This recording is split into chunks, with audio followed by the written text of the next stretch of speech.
Bonjour et bienvenue sur Mon Juridique Infogreffe.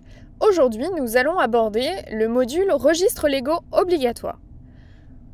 Une fois que vous aurez ajouté vos sociétés dans votre portefeuille, vous devrez cliquer sur la société pour laquelle vous souhaitez tenir un registre de délibération. Donc, la première étape pour tenir un registre de délibération, quand je dis registre de délibération, cela englobe à la fois les registres d'assemblée, mais également les registres de décision de la société unique, les registres de décision du conseil d'administration ou de tout autre organe d'administration, de surveillance ou de direction de votre société. Donc pour cela, vous allez dans l'onglet Coffre-fort. À la création d'une société sur notre solution, 2 dossiers existent par défaut. Le dossier registre des mouvements de titres est chargé, lui, de collecter automatiquement les pièces jointes que vous aurez annexées au mouvement de titres effectué sur la solution ou les ordres de mouvement et les certificats de cession de droits sociaux que vous aurez envoyés pour signature. Concernant la partie registres légaux obligatoires, vous allez vous concentrer sur le deuxième dossier qui existe par défaut, à savoir le dossier registre des assemblées.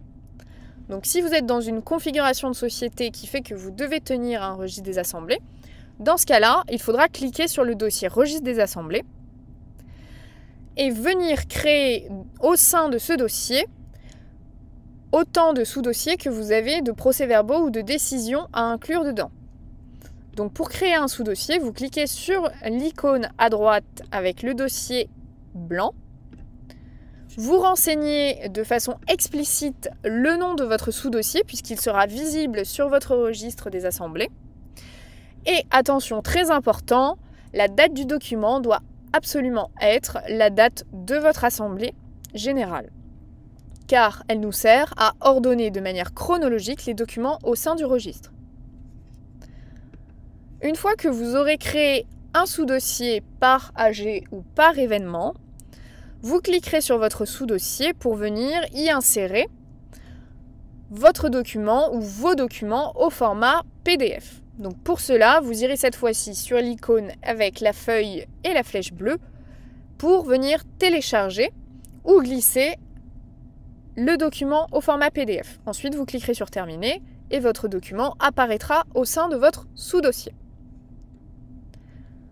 Donc petite précision concernant la signature de vos documents. Si vos documents sont signés manuscritement et que vous ne mettez qu'un scan de ce document signé manuscritement, dans ce cas-là, attention, il faudra absolument conserver l'original du document en cas de contentieux et de nécessité d'authentifier une signature. Pour des documents qui ne seraient pas signés, dans ce cas-là, mieux vaut utiliser une signature électronique et notamment celle que nous avons fait le choix d'intégrer sur notre solution, qui est donc une signature électronique de type avancé accompagnée d'un neurodatage qualifié, qui permet d'être parfaitement dans les clous de la loi concernant la dématérialisation des procès-verbaux. Donc si votre document n'est pas signé, dans ce cas-là, vous allez cliquer sur les 3 points à droite du document PDF et sur Signer. De cette façon, vous pourrez lancer un processus de signature. Une fois que tous les documents qui doivent figurer dans votre registre des assemblées y seront, et qu'ils auront tous été signés soit électroniquement, soit manuscritement en conservant les originaux, dans ce cas-là, vous irez dans l'onglet Registres. Dans la partie Registres légaux obligatoires, vous cliquerez sur Continuer. Et ici, vous aurez à sélectionner le dossier du coffre-fort pour lequel vous souhaitez éditer un registre. Donc par exemple, le dossier registre des assemblées. Vous retrouverez ici vos sous-dossiers ordonnés de façon chronologique avec les documents PDF qui figurent dedans. Et vous cliquerez sur Exporter le registre. Vous confirmerez.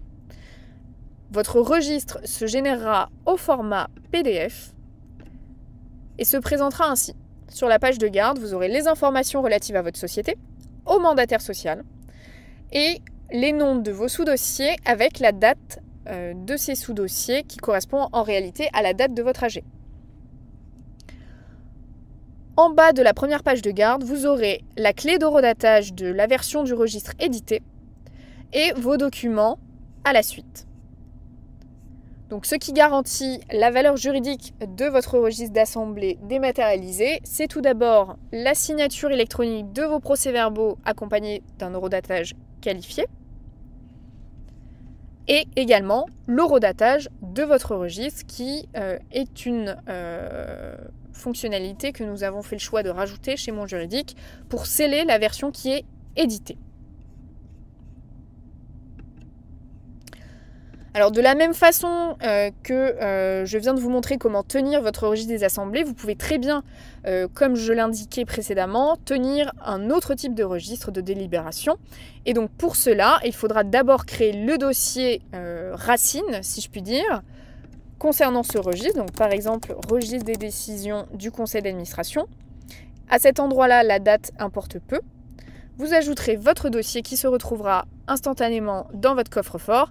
Et vous viendrez dans ce dossier créer vos sous-dossiers et les alimenter avec les décisions au format PDF pour ensuite pouvoir en éditer le registre depuis l'onglet Registre. J'espère que cette vidéo vous aura aidé. Si vous avez besoin de renseignements complémentaires, n'hésitez pas à nous contacter à l'aide du chat qui se trouve en bas à droite de votre compte. Et nous vous souhaitons une bonne navigation sur notre solution.